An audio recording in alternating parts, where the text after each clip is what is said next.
এটা কি? এটা তো ভাঙা পিস্তল। আর এটাই কি লেখা আছে? জাদুর পিস্তল। এটা দিয়ে তুমি যাকে গুলি করবে সে ব্যাং হয়ে যাবে। এটা কি স্কুলে নিয়ে যাই? তো বাচ্চারা, আজকে হবে ম্যাজিক্যাল পিস্তলের কম্পিটিশন। তো সব বাচ্চারা পিস্তল নিয়ে এসেছো তো? ইয়েস স্যার, নিয়ে এসেছি ম্যাজিক্যাল পিস্তল। আর বালভীর তুমি? হ্যাঁ স্যার, এই যে আমার ম্যাজিক্যাল পিস্তল। আরে এটা তো ভাঙা পিস্তল। মনে হয় ওরা জানে না আমার এই ভাঙা পিস্তল কি কি করতে পারে। সাদাব, চলো তুমি তোমার ম্যাজিক্যাল পিস্তলের পাওয়ার দেখাও। স্যার, এই ম্যাজিক্যাল পিস্তল দিয়ে আমি যে কোনো কিছু হাওয়ায় উড়াতে পারি। আচ্ছা, তাহলে এই ফুলটাকে হাওয়ায় উড়িয়ে দেখাও।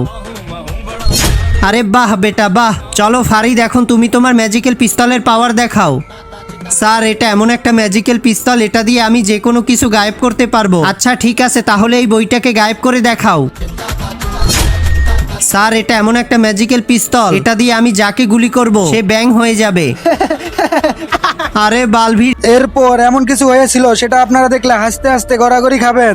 তার আগে তুমি যদি তোমার মাকে ভালোবেসে থাকো তাহলে চ্যানেলটিকে লাইক, সাবস্ক্রাইব করে কমেন্টে আই লাভ ইউ মা লিখে যাও। আর যদি না করো তাহলে বুঝবো তুমি তোমার মাকে একটুও ভালোবাসো না। যে কোনো কিছু যদি এমন হয় তাহলে আমাদের ব্যাং বানিয়ে দেখাও। এই লোকদের এত হাসি আসতেছে, ওদের ব্যাং বানিয়ে দেই। আরে ওরা তো সত্যিই ব্যাং হয়ে গেল।